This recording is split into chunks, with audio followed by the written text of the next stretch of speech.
tomemos la escritura, hermanos. Vayamos al Evangelio de Juan, capítulo 1. Evangelio de Juan, capítulo 1. Vamos a hacer lectura de los versículos 1 al versículo 5. Juan, capítulo 1, versículo 1 al 5. Dice la palabra del Señor: en el principio era el Verbo, y el Verbo era con Dios, y el Verbo era Dios. Este era en el principio con Dios. Todas las cosas por Él fueron hechas, y sin Él nada de lo que ha sido hecho fue hecho. En Él estaba la vida, y la vida era la luz de los hombres. La luz en las tinieblas resplandece, y las tinieblas no prevalecieron contra ella. Padre bueno, te damos gracias, Señor, por esta porción que nos permites hoy leer. Y te rogamos, amado Padre, que sea tu Espíritu Santo guiándonos a un mayor entendimiento del texto que vamos a estar estudiando. Que sea, amado Padre, para que nuestro corazón esté más dispuesto a adorarte, a buscarte, a considerar la realidad, la verdad de tu Hijo Jesucristo, y que, Señor, esto también redunde en beneficio nuestro, en que tu gracia sea derramada para que ciertamente seamos transformados al carácter de nuestro Señor Jesucristo. Te lo pedimos, oh Señor, orando en el nombre de tu Hijo Jesucristo. Amén. Podemos tomar asiento, hermanos.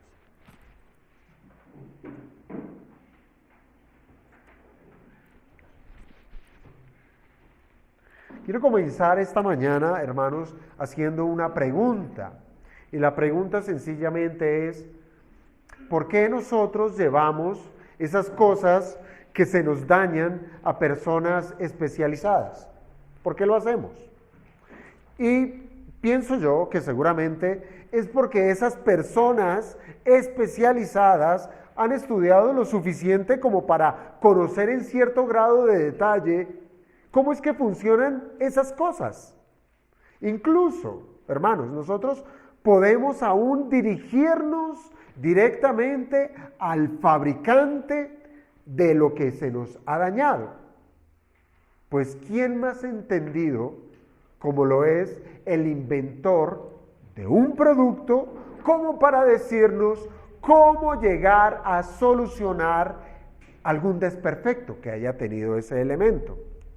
Ahora, también podemos hacernos la pregunta de por qué nuestra salud la encomendamos a un profesional médico, si es, aunque en este caso en particular, los médicos no son nuestros creadores, no son nuestros diseñadores, ellos no nos inventaron, pero aún así confiamos en lo que ellos han estudiado. Pero piense en el caso de aquellas personas que no confían en los médicos, que no confían en aquellos que pueden reparar lo que se nos ha dañado. Hermanos, no hay nada más absurdo que actuar en contra de lo que realmente a una persona le es favorable. Eso es absurdo. Eso es tener algo de ceguera. Es decir, sé de qué tengo necesidad, sé quién tiene la solución a mi necesidad, y yo me niego a ir a esa persona para que me ayude a solventar de lo que soy necesitado. Por ejemplo, ¿cómo puede ser que una persona que ha sido diagnosticada con cierta enfermedad y que a la luz de exámenes diagnósticos de laboratorios y por la realidad de los síntomas que presenta esa persona, y que todo ello puede llegar a una conclusión tan clara como es que realmente esa persona está enferma? ¿Cómo es posible que con todas estas evidencias esa persona enferma llegue a rechazar, tajantemente su condición y no estar dispuesta a seguir ningún tipo de recomendación o de tratamiento para aliviar su mal. ¿Cómo puede llegar a ser posible esto? ¿Acaso no se trata de una gran torpeza? Pues bien, a este tipo de personas con regularidad se les puede llegar a calificar como tercos, ¿cierto? Como obstinados, e incluso en nuestra cultura se han levantado ciertos refranes que aluden a la condición de una persona con estas características. Por ejemplo, ese refrán que dice que no hay peor ciego que el que no quiere ver. Pero hermanos, ¿qué si yo les digo que la humanidad, toda la humanidad, no solamente no quiere ver la verdad, sino que tampoco puede hacerlo? Que todos somos tercos, que todos somos obstinados, que todos negamos nuestra verdad, nuestra realidad, y aún más, negamos que hay quien puede solucionar nuestra situación. Hasta el día de hoy, hermanos, estoy plenamente convencido que hemos sido expuestos constantemente a las Escrituras, que es que la Biblia misma se considera como una luz, como una lumbrera, que es capaz de ¿qué? De iluminar, que es capaz de mostrar el camino que nos es para nosotros conveniente seguir. Eso es la Biblia para nosotros. Y hemos sido expuestos domingo a domingo.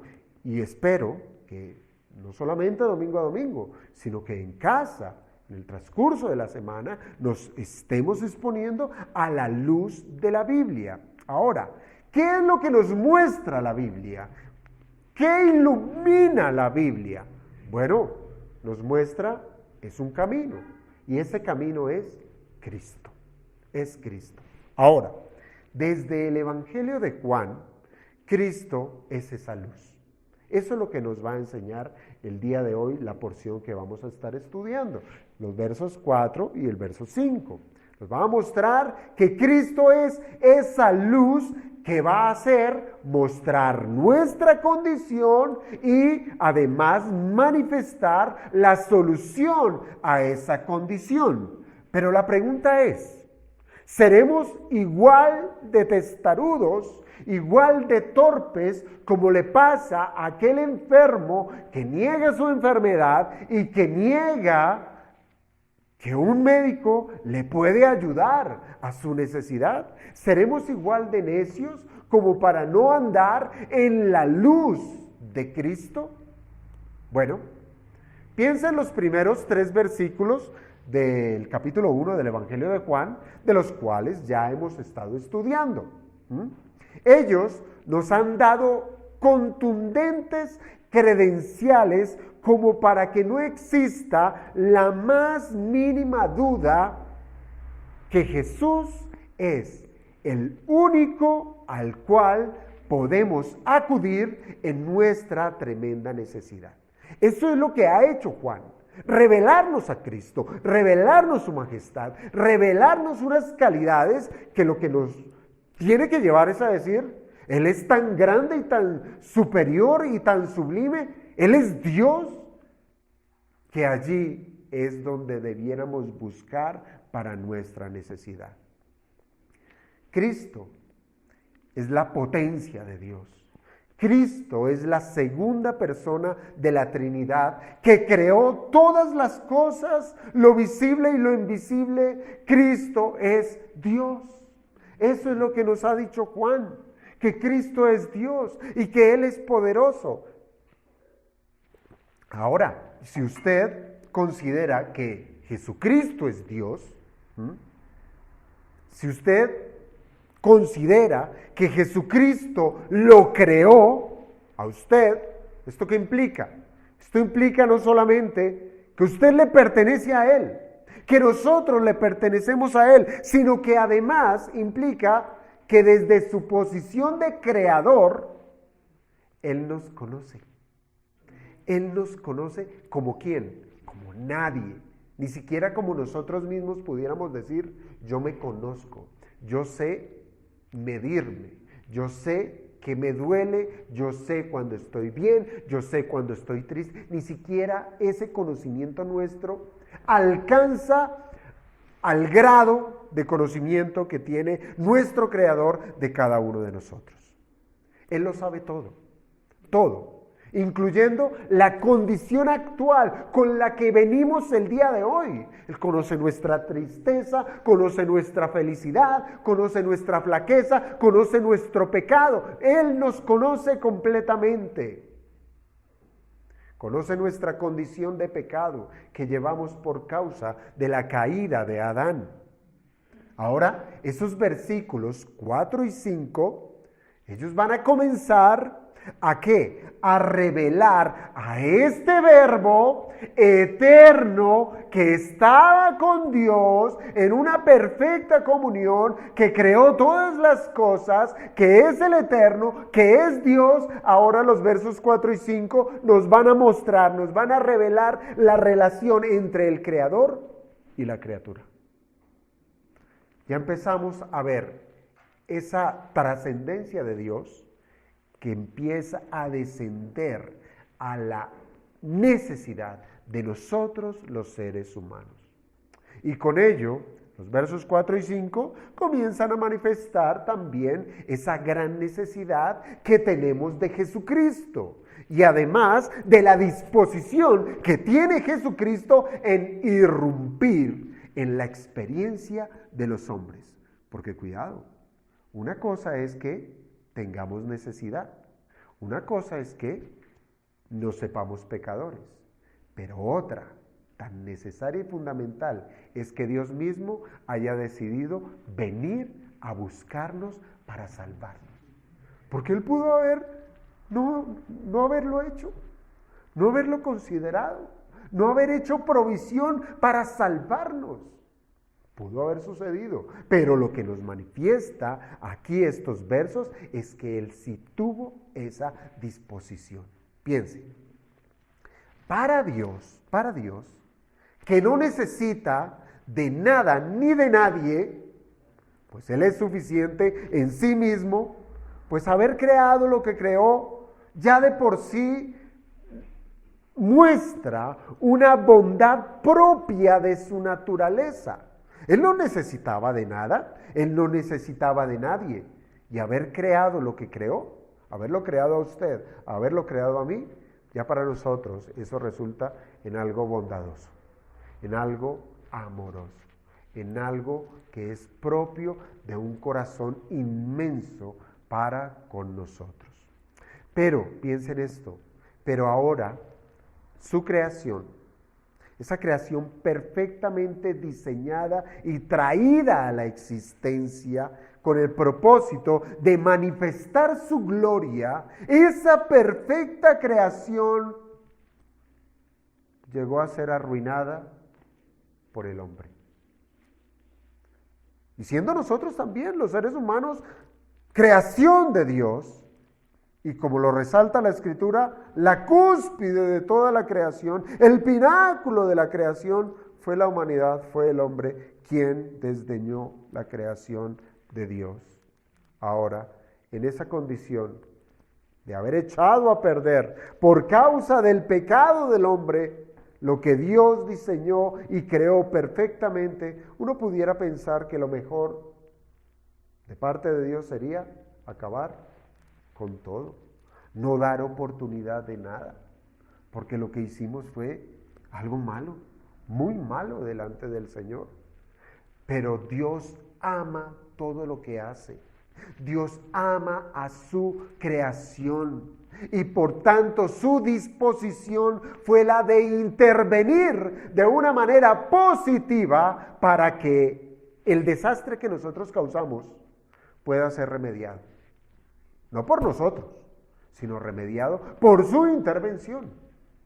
Y lo que va a hacer entonces el apóstol Juan, Con este par de versículos, versículos 4 y 5, lo que él va a hacer es introducir un par de nuevas ideas. ¿Para qué? Para hablarnos más de quién es Jesús. Pero como les digo, ya con una disposición de revelarnos a Jesús, en una disposición de relacionarlo con los hombres. Se tratan de dos nuevos términos. Y bueno, leamos este par de versículos, ¿sí? El versículo 4 y 5. Dice, en él estaba la vida, y la vida era la luz de los hombres. La luz en las tinieblas resplandece, y las tinieblas no prevalecieron contra ella. ¿Cuáles son esos dos nuevos términos que nos presentan este par de versículos acerca de Jesucristo? ¿Cuáles son? Vida y luz. Y los dos son atribuidos ¿a quién? Siguiendo la línea del pensamiento de Juan, debiéramos decir, son atribuidos al Verbo de Dios. Al Verbo de Dios. Seguramente, hermanos, ya hemos considerado estas expresiones, o más bien de considerarlas, recordado este par de expresiones de vida y luz en las propias palabras de nuestro Señor Jesucristo, porque Él dijo que, por ejemplo, más adelante lo vamos a estar estudiando con profundidad, Él dijo, yo soy la resurrección y la vida. Él está diciendo, yo soy la vida, y el que cree en mí, aunque esté muerto, vivirá. ¿Cómo puede otorgar vida a alguien muerto? Porque Él es la vida. Pero también este mismo evangelio nos va a enseñar, y muy seguramente traemos recordación de ello, que el mismo Señor dijo, yo soy la luz del mundo. Yo soy la luz del mundo. El que me sigue, ¿qué?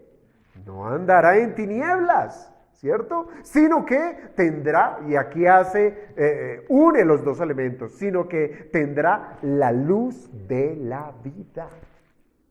Son elementos que los presenta por separado, pero que se acompañan el uno al otro.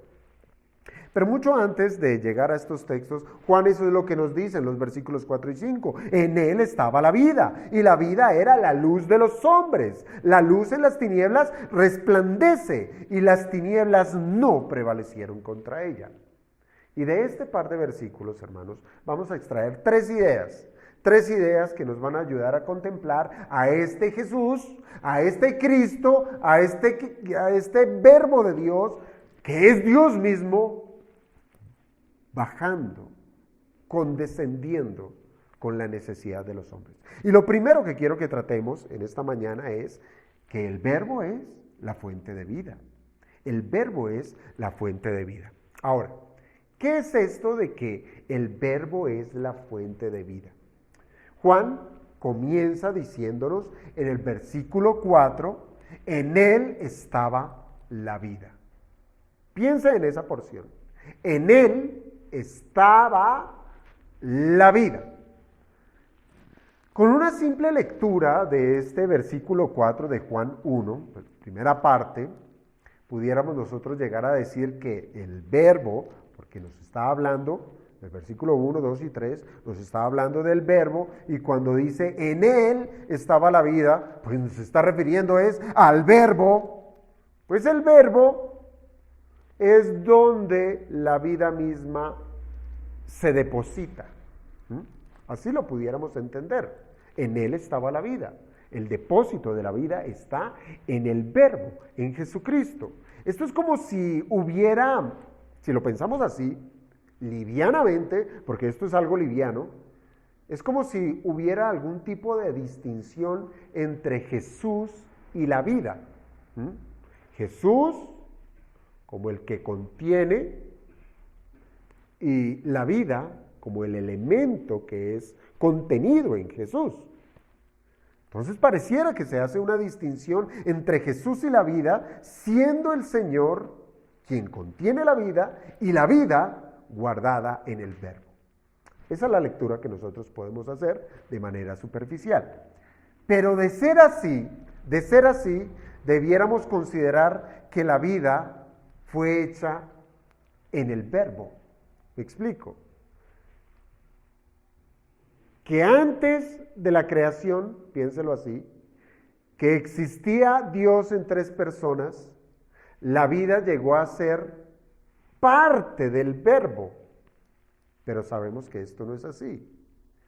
Ahora, considerémoslo de esta manera. Si nosotros pensamos en la creación, en los seres vivientes, nosotros, la naturaleza, en los seres vivos, estos no tuvieron vida solamente hasta que el Verbo los creó. Es decir, esa vida tuvo un origen, ¿verdad? Pensemos en la creación del hombre. El texto del Génesis nos dice que Dios formó al hombre ¿de dónde?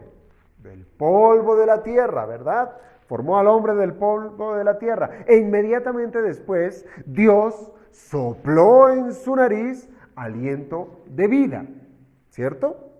Esta narración es muy concreta en decirnos que la vida estaba en Dios. Estaba en Dios. Y que ahora se la participó al hombre.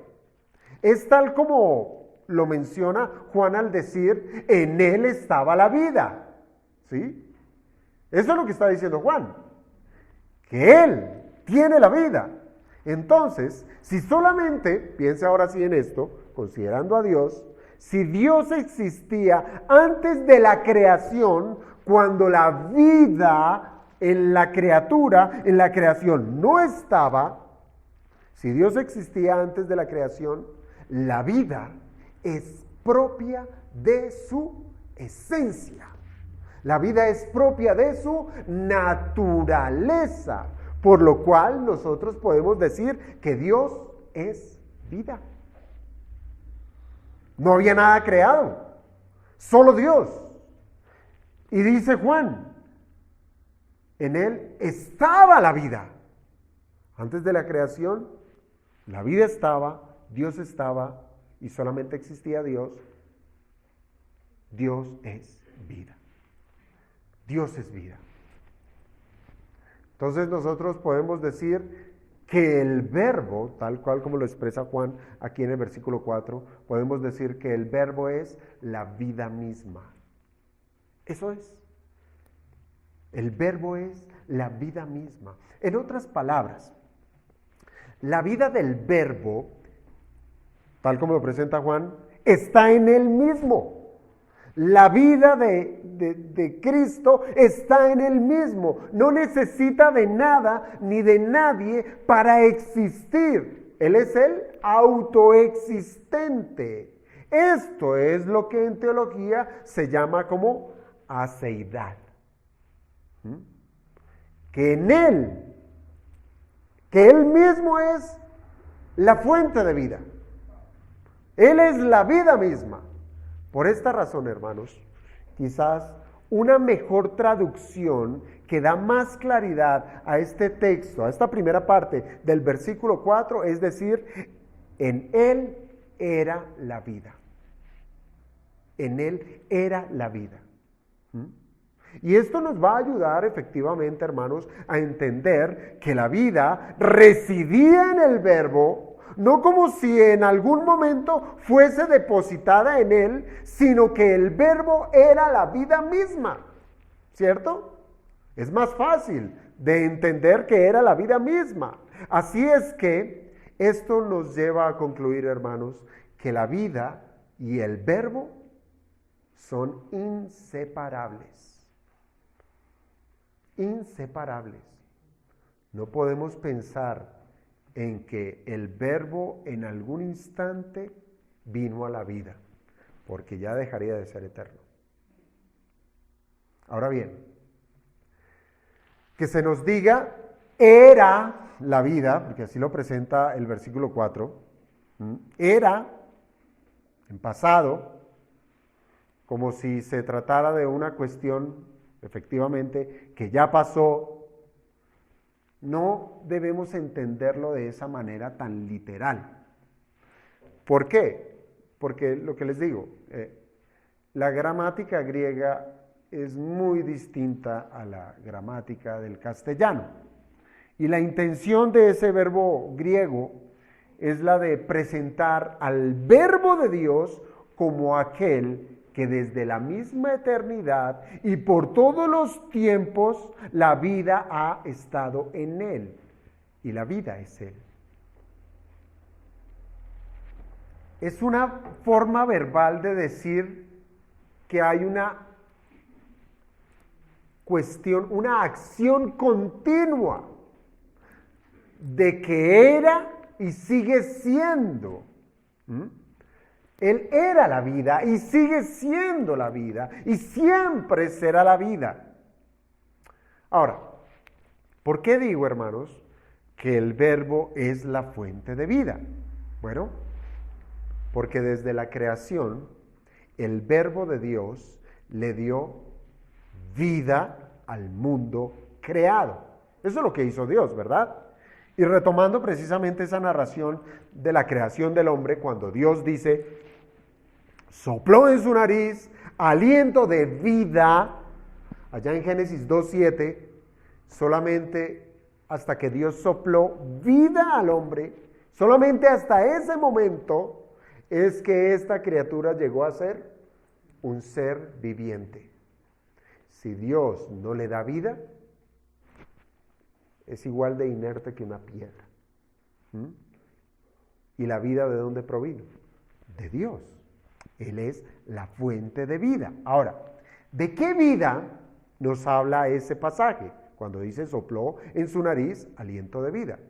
¿Será que se está refiriendo sencillamente a la vida biológica? Bueno, en el hebreo, la palabra traducida como vida, cuando dice sopló en su nariz aliento de vida, esa palabra hebrea es un plural. Es decir, que sopló en su nariz aliento de vidas, con la cual nos da a entender que Dios le dio al hombre vida biológica y vida espiritual. Vida biológica y vida espiritual. Pero en el idioma griego hay dos palabras que sirven para distinguir la vida biológica y la vida espiritual.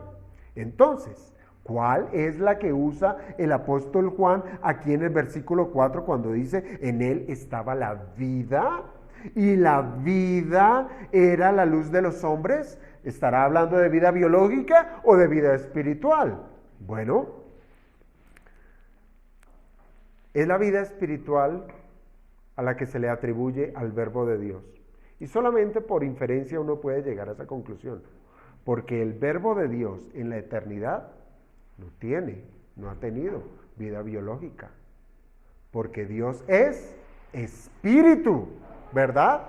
Dios es espíritu. Entonces es la vida espiritual la que se le atribuye al Verbo de Dios. Y es precisamente la que usa Juan aquí en este versículo 4. Por tanto, Jesús, el Verbo de Dios, es la fuente de vida eterna. Fuente de vida eterna. Porque su naturaleza es de vida eterna. Es de vida eterna. Pero usted me va a decir, bueno, pero también es fuente de vida biológica. Y claro, como creador, Él nos da vida biológica. Es la vida que como seres creados nosotros gozamos en esta tierra, ¿cierto? Y se trata de una vida, la vida biológica, una vida que se extingue con la muerte física. Ese tipo de vida, la vida humana, es asumida por el Verbo no en la eternidad. ¿Cuándo? Sino solamente cuando Él se adentra en la temporalidad humana. Cuando se encarna es que Él goza de vida biológica. Pero antes de eso, antes de la encarnación, su naturaleza era exclusivamente la eterna. Por tanto, su vida es eterna. Ahora, hermanos, sabiendo esto, que Jesús, el Verbo de Dios, es la fuente de vida eterna, pues podemos pasar al segundo punto, el cual trata de la manifestación de la vida espiritual a los hombres. Y para ello hemos de tener en cuenta el final del versículo 4 y el comienzo del versículo 1. Vamos a tener en cuenta esa porción que nos dice, y la vida era la luz de los hombres, porque ahí nuevamente utiliza la misma palabra griega, ¿sí? Refiriéndose a la vida espiritual. La vida era la luz de los hombres. Y sigue el verso 5 en su primera parte diciendo, la luz en las tinieblas resplandece. ¿Y por qué tomo estas dos porciones de estos dos versículos que pudiera ser separados? Esto lo hago porque en el texto griego hay una conjunción, hay un y al comienzo del verso 5. Y se trata entonces es de condensar una misma idea. Por eso podemos leer que la vida era la luz de los hombres y la luz en las tinieblas resplandece. Es una misma idea. Ahora, aunque se nos adentra aquí a un nuevo concepto, que es el de la luz, pues mantiene la misma consideración de hablar de la vida eterna, de hablar de la vida espiritual. Pero este concepto de luz nos va a ayudar a entender que la vida eterna se manifiesta. Porque eso es lo que hace la luz. Poner de manifiesto, mostrar, revelar. Y es fácil usar este concepto de luz, pues lo que hace el Evangelio, lo que hace Juan es ayudarnos con una comparación que él mismo presenta aquí en este par de versículos. Y es lo que se conoce como una comparación antitética, es decir, en donde compara dos cosas que son opuestas. Él compara la luz y las tinieblas, bien lo dice. Verso 5.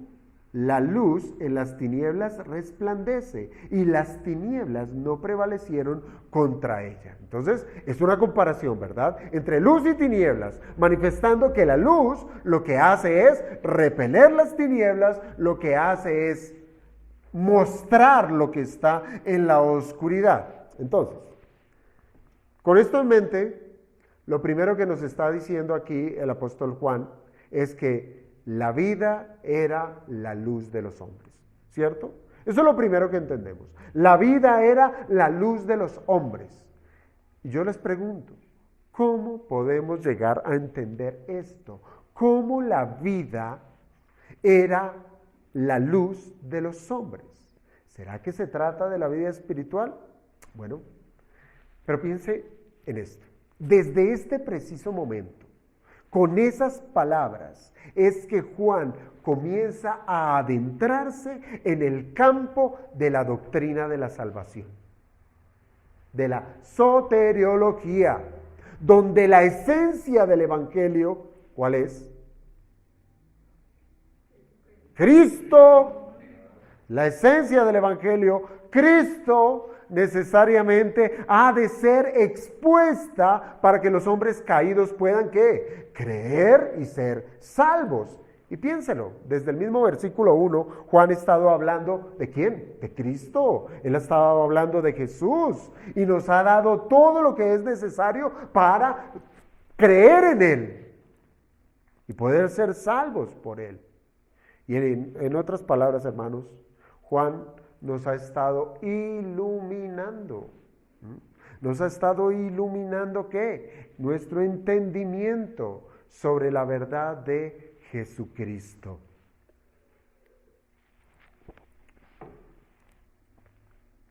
Y eso es lo que hace la luz, iluminar. Eso es lo que hace la luz, disipar las tinieblas, aclarar lo que estaba entenebrecido. Y necesariamente esto nos lleva a lo más entenebrecido del hombre. ¿Por qué? Porque aquí nos está diciendo que la vida era la luz ¿de quién? De los hombres, mostrando que los hombres estaban en tinieblas, que tenían necesidad de ser iluminados. Por tanto, esto nos lleva directamente a la caída del hombre, a la caída del hombre.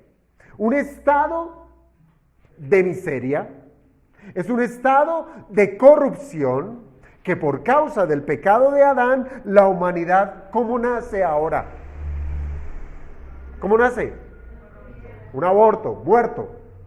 Nace muerto. Todo ser humano nace muerto espiritualmente. Pero preguntémonos, bien nos dice el texto, y la vida era la luz de los hombres. ¿Cuándo? ¿Cuándo sucedió esto? ¿Cuándo fue que la vida llegó a ser la luz de los hombres? Si nosotros seguimos el pensamiento de Juan, si el verbo era la vida y la vida era la luz, por tanto, Jesús es la luz, y pudiéramos decir que el verbo fue la luz de los hombres. La luz para la salvación de los hombres se dio en la eternidad. ¿Dónde nace el pacto de redención? En la eternidad.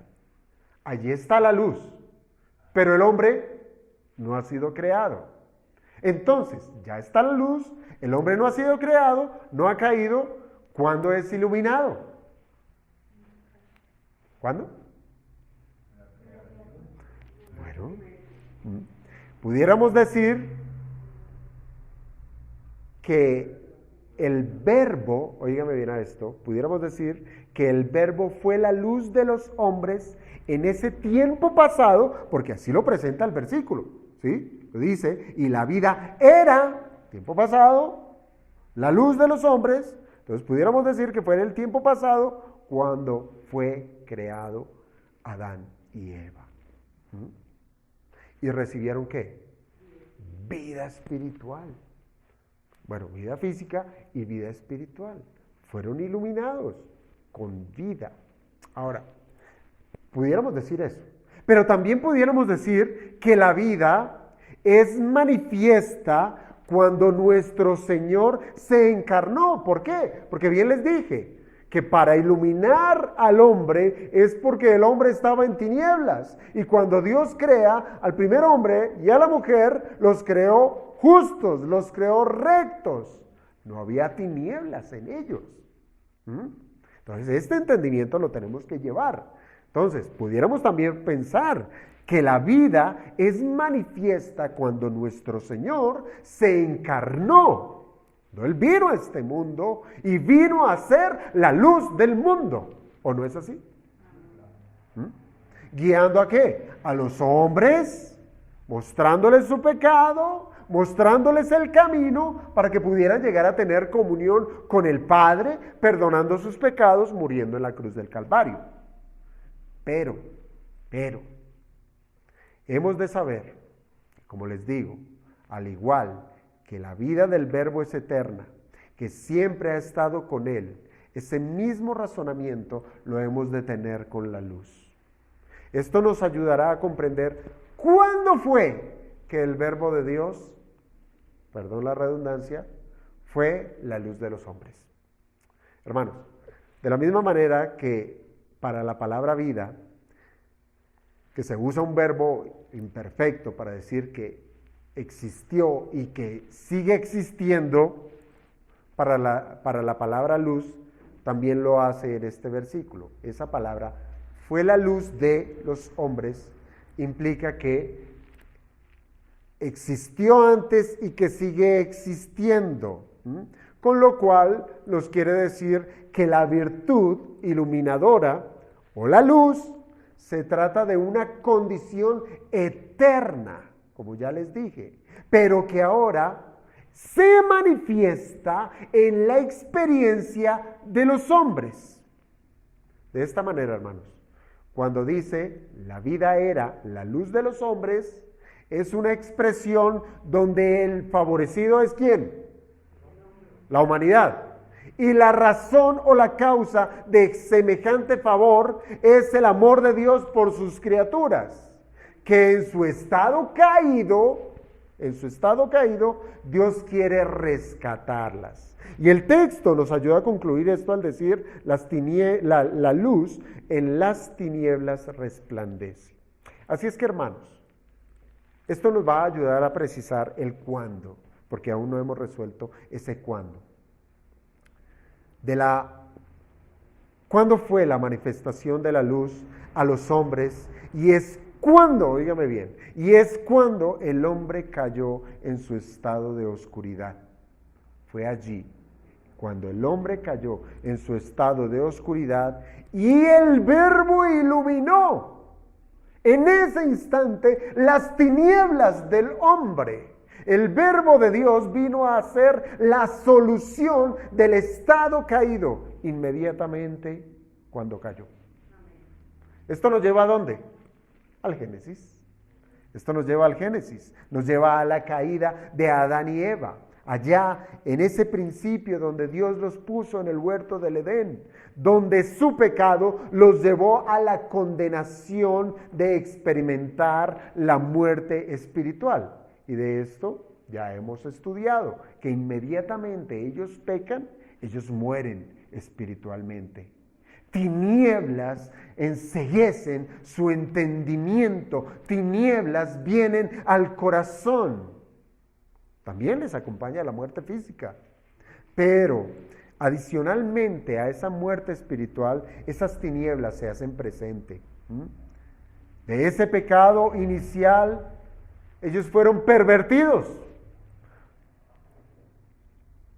Su estado de inocencia fue pervertida.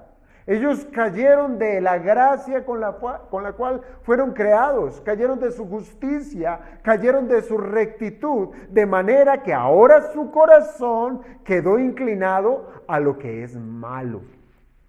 Su entendimiento quedó ¿qué? Entenebrecido. Quedó entenebrecido. Y es evidente, ¿por qué? Porque ellos inmediatamente pecan, ellos prefirieron esconderse. Y de allí en adelante, todo su ser quedó cautivo de hacer lo que es malo, lo que es malo. Y ante esas tinieblas es que la luz de Cristo resplandece, donde la vida, Cristo mismo, es la luz de los hombres. ¿Cuándo? ¿No? Desde ese mismo instante de la caída, nosotros ya tenemos evidencia de cómo ellos fueron iluminados para ser liberados de su condición caída. Y es Génesis 3, versículo 15, que ilumina a esas tinieblas de nuestros primeros padres. Génesis 3, 15, es quien nos presenta a Cristo como la luz del mundo. Es allí revelado. Dice Génesis 3:15, y pondré enemistad entre ti y la mujer. Son palabras de Dios a la serpiente. Y pondré enemistad entre ti y la mujer, y entre tu simiente y la simiente suya. La simiente de la mujer. Y nuevamente, ¿cómo lo dice la Escritura? En singular. Y lo leíamos aún desde Gálatas. La simiente, tratándose de una sola. Esta te herirá en la cabeza. ¿Quién? La simiente de la mujer te herirá en la cabeza, a Satanás, y tú le herirás en el calcañar. Hermanos, desde estas palabras, justo después de la caída del hombre, estas palabras se convirtieron en una promesa a manera de semilla. Una promesa que llegó a ser esa luz de esperanza para la humanidad. ¿Cuál esperanza? Cristo, la luz del mundo. El Salvador. Vendrá uno nacido de mujer que resolverá este problema. Hermanos, claro que hasta allí se cumple lo que dice Juan, que el Verbo era la luz de los hombres. fue la luz de los hombres. Y claro que fue en la encarnación cuando la luz vino al mundo, ¿sí? Vino al mundo. Pero tal como lo dice Juan 1:4, la vida era la luz de los hombres. Cristo era, es decir, lo fue y lo seguirá siendo. Así es que desde la creación del hombre, Cristo se ha de revelar y se ha revelado a los hombres, y así lo ha hecho desde las páginas del Antiguo Testamento. Cristo se ha revelado. Cristo es la luz. Cristo manifiesta lo que Él es, vida para el hombre necesitado de vida. Piénselo, todo el Antiguo Testamento está saturado de Cristo, todo. Piense que por medio de la ley y de los profetas, ¿sí? El mismo Señor dijo que las Escrituras dan testimonio de mí. La ley da testimonio de Cristo. Los profetas dan testimonio de Cristo. Todo ese sistema sacrificial que el Señor le pidió a un pueblo, todo hablaba de Cristo. Las ofrendas, todo apuntaba a la luz del mundo, a quien es la vida misma, a Cristo, quien vendría a esta tierra a cumplir todo eso que se dio entre sombras, por así decirlo, entre imágenes, entre maquetas. Él vendría a cumplir todo eso, lo que el Padre había ya revelado, manifestado, para que Cristo cumpliera las demandas del Padre para la redención de los hombres. Un ejemplo. ¿Recuerdan ustedes esa escena que se dice en el libro de Números sobre una serpiente de bronce que mandó Dios hacer?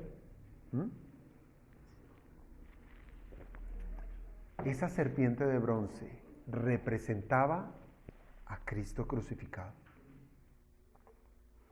¿Por qué estaba enseñando el Señor? Trayendo luz al pueblo necesitado, a ese pueblo que estaba en tinieblas, les estaba enseñando a que debían confiar en su palabra. ¿Y quién es la palabra? El Verbo. Cristo es la palabra. Fe en Cristo estaba enseñando desde el Antiguo Testamento, por figuras. Cristo es la luz que fue revelada para los hombres. Aún siendo, piensen esto, que la revelación de Dios, esta revelación escrita que nosotros tenemos desde Génesis hasta el Apocalipsis, se trató de una revelación que iba progresando, y bien manifiesto está en que Génesis 3:15 es una semilla del Evangelio, ¿sí? Es una semilla que condensa, lo tiene todo, pero a manera de semilla. Y el Señor va paso a paso arrojando más luz, más revelación, más conocimiento, más verdad, va progresando ese entendimiento, esa luz. Y en el Antiguo Testamento pudiéramos nosotros de verdad decir que se dieron elementos necesarios como para que la luz de Cristo resplandeciera en el corazón de los hombres. Allí estaba Cristo predicado. Con la ley, ¿sí? Con la ley. La ley les permitió a los hombres conocer su estado delante de Dios. La ley les permitió conocer a los hombres cuál era la voluntad de Dios. ¿Cómo es que Dios quiere que los hombres se relacionen con Él? Y también mostrarles que el hombre en sus tinieblas son incapaces de acercarse a Él, a Dios, como Él manda, por lo cual los hace transgresores de la ley, que su estado de tinieblas los hace violadores del mandato de Dios y necesitados del perdón de Dios. Ahora piensa en el sistema sacrificial. Todos esos sacrificios animales, ese constante servicio de los sacerdotes allá en el tabernáculo y posteriormente en el templo, todos esos sacrificios que se ofrecían enseñaban al pueblo que su condición era la de un pecador, que necesitaban, que por causa de su condición caída ellos necesitaban el perdón de Dios y que en su momento era representado por la muerte de un animal inocente. Que ellos no eran los que directamente pagarían. Pero eso sí, que la paga del pecado es muerte. Pero que pagaría otro por ellos. Todo hablaba de Cristo. Todo, absolutamente todo. Porque Cristo es la luz del mundo. Por eso podemos ver, hermanos, desde el Antiguo Testamento, cómo la luz de Cristo resplandeció en el corazón de muchos. Porque muchos fueron salvos en el Antiguo Testamento. Muchos fueron salvos. A muchos se les concedió la vida espiritual, la cual no tenían por nacer muertos en el pecado de Adán. Y el Evangelio resplandeció. Cristo fue predicado en el Antiguo Testamento y los que creyeron fueron salvos. Pero aún así, también hubo muchos que rechazaron esa luz. Rechazaron la salvación de Cristo preencarnado, manifestando que su oscuro corazón amaba más las tinieblas que la luz. Amaban más su pecaminosidad. Y es así como cierra el versículo 5 que nos deja en el punto 3 de este sermón. Y es que los hombres tropezaron en sus tinieblas. Primer punto, Cristo, la fuente de vida. Segundo punto, Cristo se manifiesta a los hombres. Y ahora tenemos como tercer punto que nos presenta al final del versículo 5, es que los hombres tropezaron en sus tinieblas. ¿Cómo termina el verso 5 diciendo? Dice, y las tinieblas no prevalecieron contra ella, ¿verdad? Juan 5, la última parte. Esta es una manera de expresar el grado tan grande grado de oscuridad que hay entre los hombres. Tropezar en sus tinieblas, negarse a la luz. Hermanos, sabemos que una pequeña luz hace la diferencia, ¿verdad? Una pequeña luz hace la diferencia. Usted prende en un lugar, por más oscuro que sea, usted prende un pequeño fósforo, una velita, lo que sea, hace diferencia esa luz. Y yo pregunto, ¿qué otra cosa pudiéramos esperar de la luz de Cristo? ¿No haría diferencia? ¿Sí? ¿Pudiéramos decir que esas tinieblas no serían disipadas? La luz de Cristo lo puede, ¿verdad? Sencillamente que sería suficiente la luz de Cristo para sofocar cualquier grado de tinieblas. Cualquier grado de tinieblas. Cuando la creación, piense en este tiempo escatológico, cuando la creación sea redimida y vengan cielos nuevos y tierra nueva, se nos dice en el libro de Apocalipsis que esa nueva creación no necesitará de lumbreras, no necesitará de sol. ¿Por qué? Porque el Señor lo iluminará todo, todo, absolutamente todo. Nos maravillamos de la potencia de nuestra estrella, ¿verdad? De nuestro sol. Pero maravíllese de cómo será la potencia de la luz escrutadora de Cristo. Pero, bueno, ¿qué quiere decir entonces? Que las tinieblas no prevalecieron contra la luz. Bueno, la traducción que tenemos aquí en español señala que las tinieblas, prevalecer, tiene que ver con vencer. No vencieron a la luz. Las tinieblas no vencieron a la luz. Es como si obraron resistencia. Y piense usted en esto. La historia bíblica y aún la de nuestros tiempos manifiesta que la oscuridad que abriga el corazón de los hombres está constantemente luchando contra la verdad. ¿O no es así? ¿No es así el impío?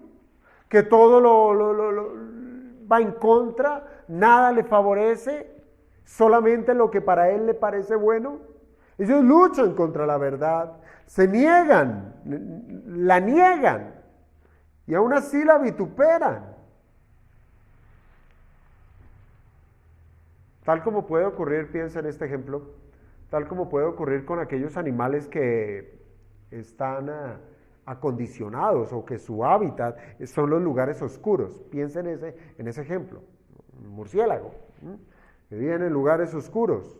Pero cuando una luz les es presentada, su condición de bienestar, porque ya estaban tranquilitos, dormiditos, qué sé yo, esa condición de bienestar, cuando son expuestos a la luz,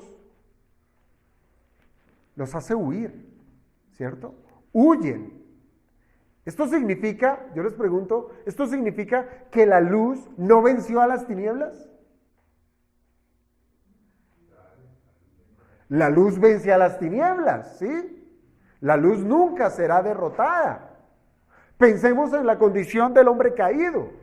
En el caso del pueblo de Israel, en el Antiguo Testamento, siendo una nación a la cual se le confiaron los oráculos de Dios, como lo dice Romanos 9:4, busque ese texto, que lo quiero traer de ejemplo, Romanos 9:4.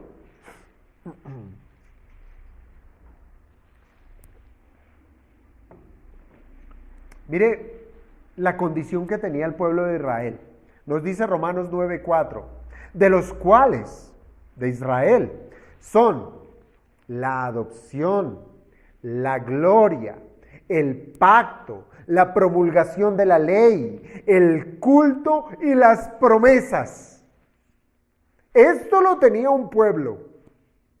Se trataba de un pueblo altamente privilegiado, donde Dios los eligió, dice, de los cuales son la adopción, es decir, los eligió como su pueblo.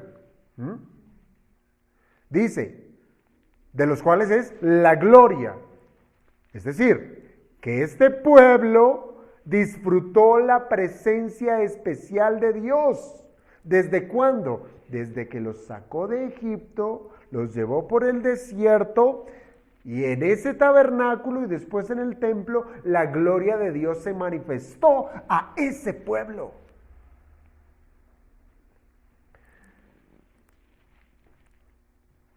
A ellos, en diferentes épocas, recibieron los diferentes pactos, las diferentes promesas, recibieron la ley, recibieron la voluntad de Dios por escrito. Además recibieron todo el cuidado que un Dios benefactor pudiera tener para con aquellos que les llama míos. Y todo esto es la manifestación de la luz de Cristo para su salvación.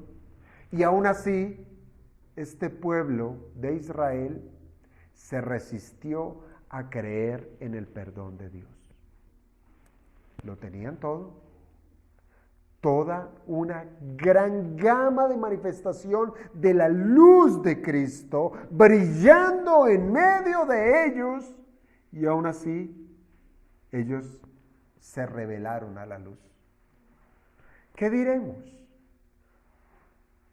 ¿La luz fue vencida por las tinieblas? No fue vencida. ¿Por qué? Porque sus elegidos, los elegidos de Dios, fueron atraídos por la luz.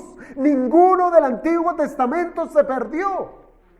Todos fueron llamados por la adopción, por la gloria, por el pacto, la promulgación de la ley, el culto y las promesas. Todo lo que llevaba a presentar a Cristo, todo eso fue obrado a su favor y fueron atraídos por esa luz y alcanzaron salvación. Pero hubo otros, los que repelieron la luz. La luz actuó. ¿La luz qué hizo? Iluminó. La luz descubrió su condición de rebeldes. La luz obró mostrando su obstinación y su torpeza. Son tal cual como los describe Jeremías en el capítulo 4, versículo 22. Jeremías 4, 22. Dice, porque mi pueblo es necio. No me conocieron, teniendo luz. Son hijos ignorantes, teniendo la ley, y no son entendidos, siendo que fueron hablados con sabiduría. Son sabios para hacer el mal, pero hacer el bien no supieron. Jeremías 4:22. Un pueblo privilegiado, un pueblo que ahora es llamado rebelde, obstinado y torpe. Y allí, en ello, la luz mostró su condición. Pero hermanos, aún en su condición caída, también hemos de considerar que la luz de Cristo brilla también de una manera bondadosa. Los hombres malos, los impíos, también son iluminados por el Creador desde sus conciencias y son iluminados por la obra de la ley escrita en sus corazones, lo que les permite hacer lo que es de la ley, incluso sin tener la ley. ¿No son iluminados? Cristo les ilumina. Gracia común recae sobre ellos. Pero hermanos, ya con esto cierro. Así es que, mírese por donde se mire, el verbo de Dios ha brillado. A unos les ha brillado para salvación, a otros les ha brillado para condenación, y a otros les ha brillado bajo el cuidado tierno de un creador con su criatura. Dios, el verbo de Dios ha brillado y seguirá brillando para iluminar a los hombres de manera que para unos, como les digo, resultará para vida eterna y para otros resultará para condenación eterna. Serán expuestos a la luz y se manifestará todo lo necesario para condenarles.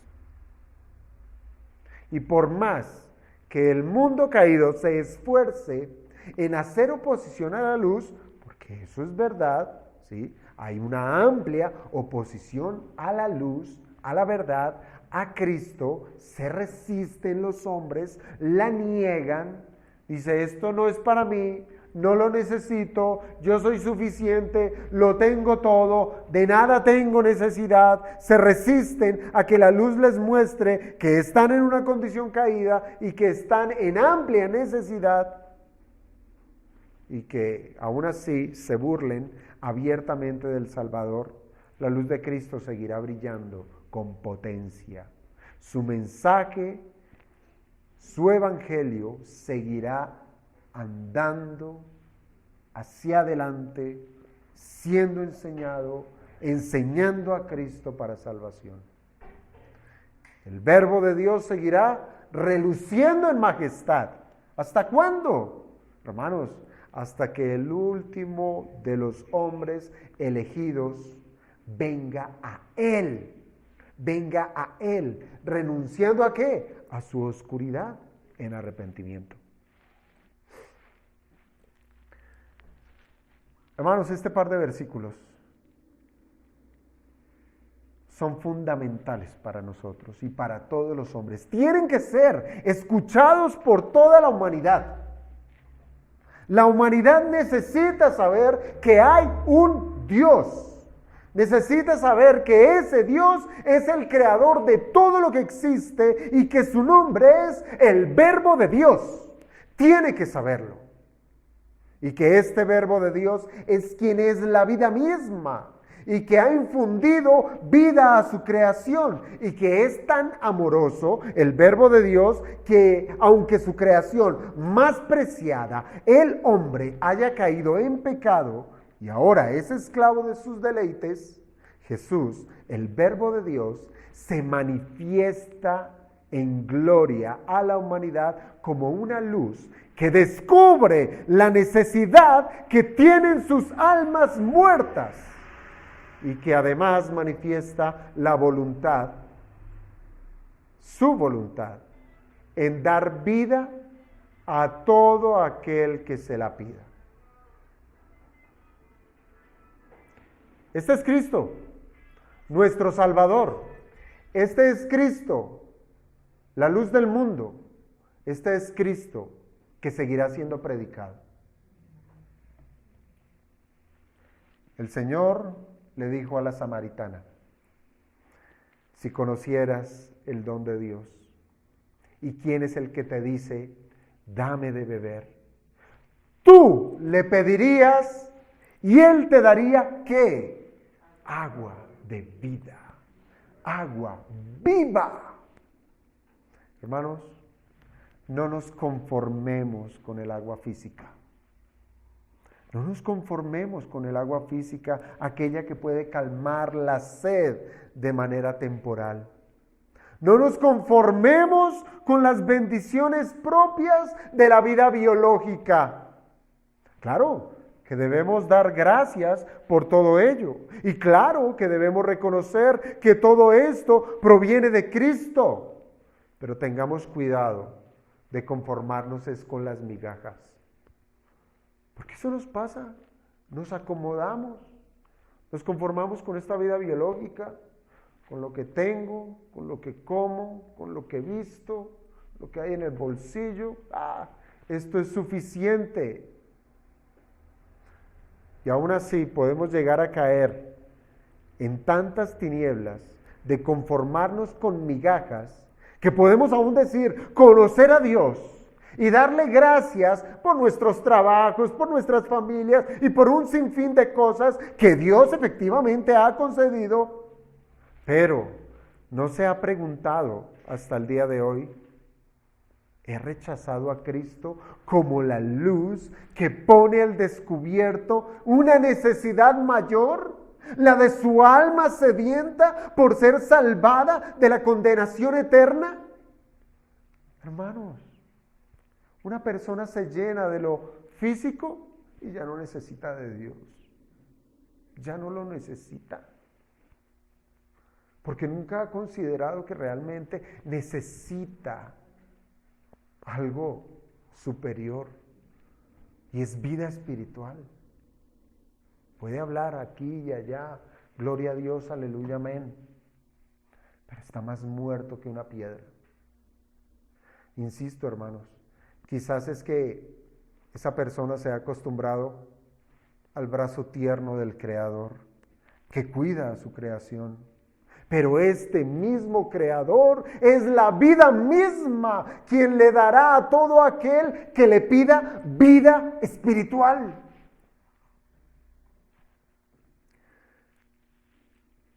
Puede que usted nunca haya sido expuesto a la luz de Cristo, pero en cuanto al día de hoy, ya no tiene excusa.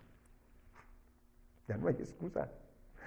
Ya tiene lo suficiente como para saber en quién posar su confianza. Ya tiene lo suficiente como para saber que su vida está en tinieblas. Ya tiene lo suficiente como para saber que Cristo es la luz suficiente para iluminar su vida muerta.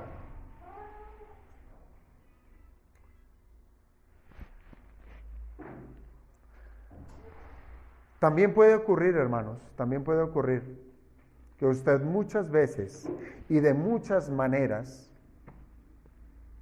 la luz de Cristo le haya sido manifiesta. De muchas maneras. Muchas veces aquí sentado, domingo a domingo, 9:30 en punto, o incluso antes. Pero ¿qué ha hecho con la luz de Cristo? ¿Se ha ocultado en sus pecados? ¿Ha preferido las tinieblas de su corazón?